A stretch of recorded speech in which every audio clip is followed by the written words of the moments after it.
Friends, welcome to practical પાઠશાલા. મિત્રો, પ્રેક્ટિકલની series આપણે જોઈ રહ્યા છીએ અને આજનો આપણો ધોરણ 12 સાયન્સનો પ્રેક્ટિકલ નંબર 11 અને એ છે પ્રિઝમનો પ્રેક્ટિકલ, જે આપણે આજે પરફોર્મ કરવાના છીએ. જી હા મિત્રો, બોર્ડની અંદર ખૂબ જ અગત્યનો ક્વેશ્ચન અને પ્રેક્ટિકલ પણ એ જ રીતે ખૂબ અગત્યનો. તો આવો સમજીએ. ક્વેશ્ચન આ રીતે પૂછી શકાય, તમે જોઈ શકો છો કે જેમાં આપણે કાચના પ્રિઝમનો વક્રી ભવનાંક અને લઘુત્તમ વિચલન કોણ મિનિમમ ડેવિએશન મેળવીશું. તમને કદાચ એક્ઝામમાં જે સ્લીપ આપી હશે તેમાં આ રીતનો ક્વેશ્ચન પૂછી શકાય, જે તમને સ્ક્રીન ઉપર દેખાઈ રહ્યો છે. તો હેતુ આપણો શું છે આજના પ્રેક્ટિકલનો? કાચના પ્રિઝમ માટે આપાત કોણ અને વિચલન કોણ વચ્ચેનો એક આલેખ દોરી અને લઘુત્તમ વિચલન કોણ નક્કી કરીશું. તો એના માટે આપણે જરૂર છે મિત્રો આપાત કોણ અને શું કહેવાય કે વિચલન કોણ, એની અલગ અલગ આપણે વેલ્યુઝ નક્કી કરીશું. ત્યાર પછી એનો એક આપણે આલેખ ડ્રો કરવાનો છે અને એના ઉપરથી આપણે વિચલન કોણ અને સાથે જો તમને પૂછાય તો એનો શું કહેવાય કે વક્રી ભવનાંક, જે પ્રિઝમ છે આપણી પાસે, એનો વક્રી ભવનાંક પણ આપણે નક્કી કરવાનો છે. તો મિત્રો, આપણી પાસે આ પ્રિઝમ અને એનો આપણે વક્રી ભવનાંક અને વિચલન કોણ મેઝર કરીશું. ઓકે, સાધનો તમારી સામે છે. જી હા, ડ્રોઈંગ બોર્ડ, પ્રિઝમ કોણ નક્કી કરવા માટે બરાબર આપણી પાસે પ્રિઝમ, સ્કેલ, ડ્રોઈંગ પિન, સેલો ટેપ જેને આપણે કહીએ, ટાંકણીઓ, આલેખનું પેપર, કોણ માપક જેનો આપણે યુઝ કરતા આવ્યા છીએ અને એક સફેદ કાગળની શીટ. જી હા, આટલા સાધનો તમને આપેલા હોવા જોઈએ જ્યારે બી તમે પ્રેક્ટિકલ પરફોર્મ કરતા હો ત્યારે. જરૂરી આપણે જે માપ લઈએ છીએ તે પેન્સિલ અને શું કહેવાય રબર હશે તો વધારે સારી રીતે કામ કરી શકીશું. હા, ડ્રોઈંગ શીટ આપણે 3 કે 4 પેજ હોય તો તમારા માટે વધુ ઇનફ છે.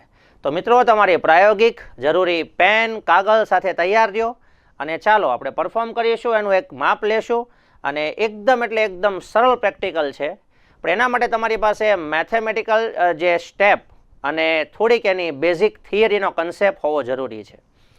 તો આવો સમજીએ. અવલોકન લેવાનું છે, પરંતુ એની પહેલાં હું તમને થોડી માહિતી આપી દઉં જે ઓલરેડી આપણે બોર્ડની અંદર થિયરીમાં ભણ્યા છીએ. આવો સમજીએ. તો મિત્રો, આ ટાઈપની એક આકૃતિ કદાચ તમે શું કહેવાય કે થિયરીમાં જોઈ પણ હશે અને પરફેક્ટલી તમને યાદ પણ હશે. યાદ છે ને બધાને? તો તમે જોઈ શકો છો આપણી પાસે એક પ્રિઝમ છે.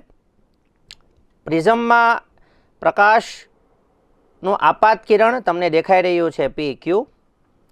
પ્રિઝમની અંદર જ્યારે પ્રકાશ દાખલ થયું એટલે માધ્યમ બદલાણું, એટલે એનું થયું વક્રીભવન જેને QR, અને RS એ નિર્ગમન કિરણ છે.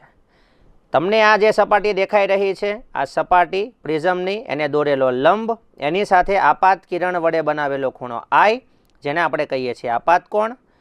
ત્યાર પછી વક્રીભૂત કિરણ અને સપાટીને દોરેલો લંબ, એની વચ્ચેનો જે એંગલ બતાવેલો છે E, એટલે કે એના માટે કીધેલું છે વક્રીભૂત કોણ. સોરી, નિર્ગમન કોણ આપણે એને કહેશું. સોરી, આ થઈ ગયું નિર્ગમન કોણ. ઓકે, તો અહીંયા I આપેલો છે અને E આપેલો છે, એ આપણે ખાસ અને ખાસ ધ્યાન રાખવાનું છે. તો આ થયો આપાત કોણ અને આ થયો નિર્ગમન કોણ. આ સિવાય વિચલન કોણ કોને કહેવાશે? તો મિત્રો, અહીંયા જે પ્રકાશનું કિરણ વક્રીભૂત થયા પછી નિર્ગમન પામે છે, જો એને આપણે બહારથી પાછળથી લંબાવી દઈએ અને જો પ્રિઝમ ન હોય તો પ્રકાશનું જે કિરણ છે તે આ તૂટક માર્ગે આગળ ગયું હોય, એને આપણે જો લંબાવી દઈએ તો એ બંને વચ્ચે જે એંગલ બને છે એ વિચલન કોણ છે. એનો મતલબ કે પ્રકાશના કિરણે પ્રિઝમને કારણે જેટલું વિચલન અનુભવેલું છે એનું ખૂણા વડે દર્શાવેલું માપ. તો મિત્રો, આ વિચલન કોણ આપણે મેઝર કરવાનો છે. એની સામે આ આપાત કોણ લેવાના છે અને ત્યાર પછી એનો એક આલેખ તમને અહીંયા દેખાઈ રહ્યો છે, તે આ ટાઈપનો આવશે. તો મિત્રો, આલેખ છે વિચલન કોણ અને આપાત કોણ, મતલબ કે એક્સ અક્ષ ઉપર આપણે આપાત કોણ લઈશું અને એની સામે એના વિચલન કોણના મૂલ્ય. તો આલેખ એવો દેખાડે છે કે જો આપાત કોણના મૂલ્ય શરૂઆતમાં આપણે ઓછાથી જેમ વધારતા જઈએ એમ શરૂઆતમાં વિચલન કોણનું મૂલ્ય વધારે છે. હવે જો આપાત કોણ વધતો જાય તો વિચલન કોણનું મૂલ્ય ઘટતું જાય છે. એક ચોક્કસ એવું વિચલન કોણ આવે છે કે જે સૌથી ઓછામાં ઓછું મૂલ્ય છે, ત્યારે આપાત કોણની જે વેલ્યુ હશે એ જ શું કહેવાય કે એના નિર્ગમન કોણની વેલ્યુ થઈ જશે. મતલબ કે અહીંયા શરત છે કે જ્યારે I બરાબર E ત્યારે ડેલ્ટા બરાબર ડેલ્ટા એમ. આ ખાસ યાદ રાખો ફરી એકવાર કે જ્યારે વિચલન કોણ લઘુત્તમ થાય છે ત્યારે I બરાબર E થઈ જશે. અને પછી હજુ જો તમે આપાત કોણનું મૂલ્ય વધારતા જાઓ મિત્રો તો આ વિચલન કોણ હવે લઘુત્તમ હતો એ એનાથી પાછો શું થાય છે? વધતો જાય છે. તો આ થિયરીનો કન્સેપ્ટ તમને ખ્યાલ હોવો જોઈએ. આવો સમજીએ વધારે આગળ. જે આપણે અહીંયા વેલ્યુસ નક્કી કરવાની છે એનો આલેખ કંઈક આ રીતનો હશે. મેં તમને સમજાવ્યું એ પ્રમાણે. મિત્રો શરૂઆતમાં જે આપાત કોણ છે એના માટે વિચલન કોણનું મૂલ્ય વધારે મળે છે અને જો આપાત કોણનું મૂલ્ય વધતું જાય તો વિચલન કોણ ઘટતો જાય છે. એક ચોક્કસ આપાત કોણની વેલ્યુ જેમ કે અહીંયા 50 બતાવી છે એના માટે આ વિચલન કોણ લઘુત્તમ થાય છે અને જો 50 થી વધતી જાય આપાત કોણની વેલ્યુ તો ફરી એકવાર વિચલન વધતું જાય છે. ઓકે, તો આ ટાઈપનો આલેખ પહેલાં દોરવાનો થશે, પણ આલેખ દોરતા પહેલાં આપણી પાસે વેલ્યુસ હોવી જરૂરી છે. તો ચાલો કેટલીક બાબતોની પહેલાં નોંધ કરી લઈ અને ત્યાર પછી આપણે આપણી જે ચોક્કસ વેલ્યુઓ છે એ આપણે અહીંયા લખતા રહેવાની છે. તો મિત્રો કોણ માપકનું લઘુત્તમ માપ, કોણ માપક જે આપણે યુઝ કરવાના છીએ સાધન તરીકે આપણને ખ્યાલ જ છે એનું લઘુત્તમ માપ થશે 1 ડિગ્રી. તો અહીંયા આપણે નોંધ કરી દઈએ 1 ડિગ્રી એનું લઘુત્તમ માપ છે.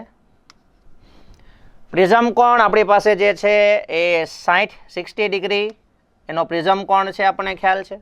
હવે આપણે જે આપાત કોણની વેલ્યુ નક્કી કરી છે મિત્રો એ આપાત કોણની વેલ્યુ આપણે એપ્રોક્સ તમને ધારો કે પરીક્ષક આપી પણ દેશે અથવા તો આપણે નક્કી કરીએ તો મેં અહીંયા 35 ડિગ્રીથી આપાત કોણની વેલ્યુ નક્કી કરી છે. એમાં હું 5 ડિગ્રીનો વધારો કરતો જાઉં તો 35, 40, દેન આફ્ટર 45, 50, 55 અને છેલ્લે 60. આલેખ દેખાય છે એ પ્રમાણે હું તમને હમણાં સમજાવીશ. એમાંથી એક રીડિંગ આપણે લઈને જોવાનું છે કે જેમ આપાત કોણનું મૂલ્ય વધતું જાય છે એમ શરૂઆતમાં વિચલન કોણ ઘટે છે. રેડી? એટલે એનો મતલબ એ થયો કે 35 માટે મેં જે ગણતરી કરી છે એ પ્રમાણે મને વિચલન કોણ 43 મળેલો. ધેન આફ્ટર 40 માટે ઓલમોસ્ટ 40 મળેલો. ધેન આફ્ટર 45 માટે આ વિચલન કોણની વેલ્યુ 38 મળેલી. અને જ્યારે મેં 50 આપાત કોણ લીધો ત્યારે વિચલન કોણ સૌથી ઓછામાં ઓછો મતલબ કે 37 અને આને જ આપણે કહેવામાં આવે છે ડેલ્ટા એમ મતલબ કે લઘુત્તમ વિચલન કોણ. તો આ વેલ્યુ ખૂબ જ અગત્યની છે કેમ કે આના પરથી જ આપણે વક્રી ભવનાંક ઉપર આવીશું. હવે જો આ 50થી વધારવામાં આવે, તમે જોઈ શકો છો કે જો આપાત કોણ 50થી વધારવામાં આવે તો ફરી પાછું વિચલન કોણનું મૂલ્ય વધતું જાય છે. એની વેલ્યુ અહીંયા મેં મેઝર કરેલી છે, હું લખતો જઈશ કેમ કે બધી જ વેલ્યુ લખવી અથવા તો સમજાવવી સરળ નથી. અને ફાઇનલી 60 ડિગ્રી માટે આ વિચલન કોણ કેટલો આવે છે તે આપણે એકવાર ચેક કરીને જોઈ લઈશું. મતલબ કે આ બધી જ વેલ્યુ કઈ રીતે મેળવવાની છે આવો એને સમજીએ અને એના ઉપરથી આપણે આગળ વધીએ. તો આ બધી જ વસ્તુઓ હવે તમારી સ્ક્રીન ઉપર છે જ. આપણે એક રીડિંગ લેવાનું છે. શોર્ટમાં આપણે આપાત કોણ 60 માટે અત્યારે વિચલન કોણ મેળવીશું અને એ જે વેલ્યુ મળે છે એના ઉપરથી આપણે લઘુત્તમ વિચલન કોણ એનું બરાબર છે મૂલ્ય નક્કી કરવાનું છે. ઓકે, મતલબ કે એનો આલેખ પણ દોરતા જાય અને એના પરથી. તો આવો સમજીએ. તો મિત્રો તમને અત્યારે ડ્રોઈંગ બોર્ડ ઉપર દેખાઈ રહ્યું છે તે પ્રમાણે આટલી શું કહેવાય કે આકૃતિ પહેલાં રેડી રાખીએ. મતલબ કે આપણી પાસે એક પ્રિઝમ તૈયાર છે અને પ્રિઝમની જે AB અને AC સપાટીને દોરેલા લંબ અત્યારે કમ્પ્લીટ કરેલા છે. આવો સૌથી પ્રથમ આપણે પ્રિઝમને સેટ કરીએ. હવે આપણે શું કરવાનું છે, આપણે જોયું એ પ્રમાણે ધારો કે આપણે 60 આપાત કોણ રાખવો છે. એટલે એનો મતલબ કે કોણ માપક લઈ અને આપાત કોણની વેલ્યુ આપણે 60 ડિગ્રી રાખીએ અને ત્યાંથી વસ્તુને આપણે સેટ કરીએ. તો આ જોઈ શકો છો કે આ સપાટીને દોરેલો લંબ એટલે કે અહીંયા 90 ડિગ્રી છે. એટલે કે આ MN જે છે તે ABને લંબ છે, તમે જોઈ શકો છો. રેડી? હવે ત્યાંથી 60 એટલે એનો મતલબ કે તમે અહીંયા 80, 70, 60, 50, 40 અને 30 ઉપર આવો છો.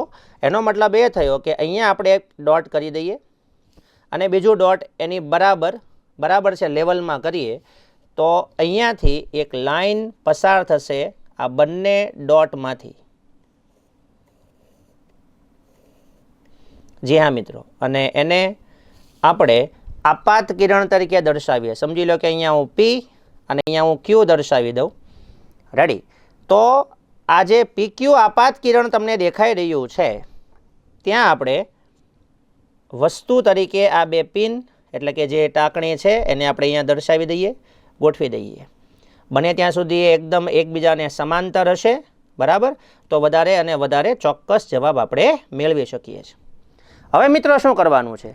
AB સપાટી ઉપર જ્યારે આ બંને ટાંકણી એટલે કે વસ્તુનું પ્રકાશનું કિરણ PQ માર્ગે આગળ વધે છે ત્યાર પછી તમને આકૃતિ ઓલરેડી આગળ સમજાવી છે એ પ્રમાણે મિત્રો તમે જોઈ શકો છો આ પ્રકાશનું કિરણ એનું વક્રીભવન થાય છે અને ત્યાર પછી વિચલન એટલે કે નિર્ગમન થાય છે. તો આ નિર્ગમન કિરણને આપણે AC સપાટી પરથી એટલે કે અહીંયા AC સપાટી પરથી આપણે ઓબ્ઝર્વ કરવાના છીએ. તો આ આપણો પ્રિઝમ તમે જોઈ શકો છો કે આ સપાટી AB બની ગઈ, આ જે BC છે એનો બેઝ છે અને આ સપાટી બની ગઈ AC. ઓકે, તો ચાલો હવે આપણે શું કરવાનું છે? AC પાસેથી આ જે ટાંકણી છે એમાંથી નીકળતા પ્રકાશના કિરણનું જે શું થાય છે? નિર્ગમન થાય છે. જે સપાટીએ નિર્ગમન થાય છે એ સપાટી AC છે, માટે હું ત્યાંથી ઓબ્ઝર્વેશન કરીશ અને મારે શું કરવાનું છે? એ નિર્ગમન કિરણ તરીકે આ બંને ટાંકણીઓનું પ્રતિબિંબ જોવાનું છે અને એ પ્રતિબિંબ જે મળે છે એને બરાબર લીટીમાં મારે બીજી બે ટાંકણી મૂકવાની છે, મતલબ કે તે નિર્ગમન કિરણ છે. તો એનું ઓબ્ઝર્વેશન આપણે અહીંયા કરી રહ્યા છીએ. તમને દેખાઈ રહ્યું છે તે પ્રમાણે મારે એ ધ્યાન રાખવાનું છે કે આ બંને ટાંકણીઓ એકબીજાને સમાંતર હોય એ એંગલે મારે આ બે ટાંકણીઓ સેટ કરવાની છે, જે અત્યારે હું સેટ કરી રહ્યો છું. મારે એ ધ્યાન રાખવાનું છે કે આ બંને ટાંકણીઓ એકબીજાને બરાબર સમાંતરમાં તો રહે જ, પરંતુ જે પ્રકાશનું કિરણ મને આ PQમાંથી એટલે કે આ બે ટાંકણીઓ દેખાઈ રહી છે એને બરાબર લેવલમાં જ એક જ દિશામાં આ ટાંકણી હોવી જોઈએ. ગુજરાતીમાં આ ચારે ચાર ટાંકણી એક સીધી હરોળમાં આવી જવી જોઈએ. જ્યાં મિત્રો તમે જોઈ શકો છો એ પ્રમાણે અત્યારે આ ચારેય ટાંકણીઓ એક જ લીટીમાં આવી ગઈ છે.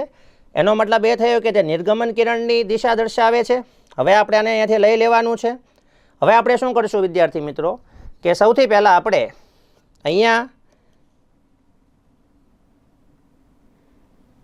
તમે જોઈ શકો છો એ પ્રમાણે જે બિંદુ પરથી બરાબર છે આ જે એંગલ છે એ એંગલ માપતા પહેલાં ઓકે આના જે પોઈન્ટ છે એના ઉપર આપણે એક નિર્ગમન કિરણ દોરી દઈએ.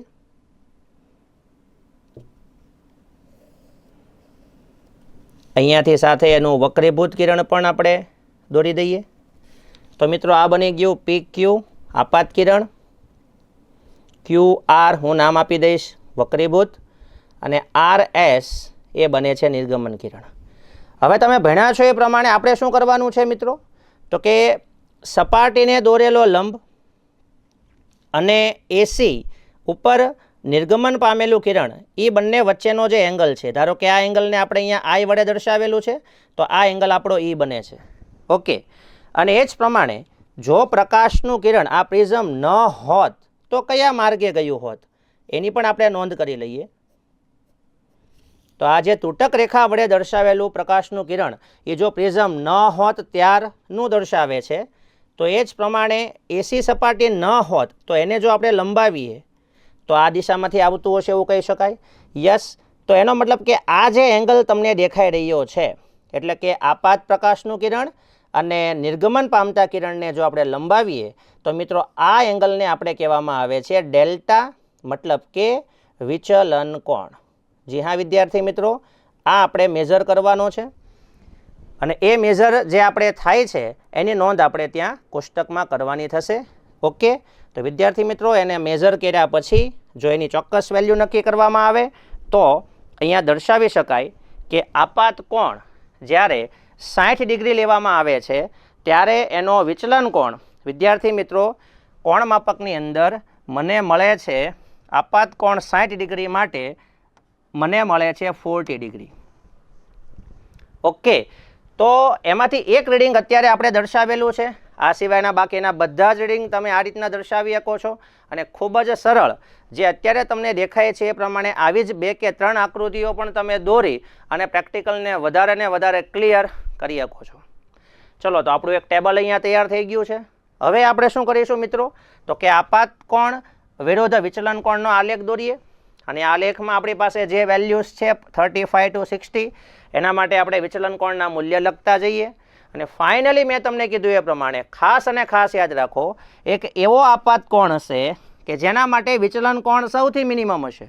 જેમ કે અહીંયા દેખાઈ રહ્યું છે કે આ આપાત કોણનું મૂલ્ય ધારો કે 50 છે, તો એના માટે તમને જે ઓછામાં ઓછું વિચલન કોણ મળે છે એને કહેવામાં આવે છે ડેલ્ટા એમ.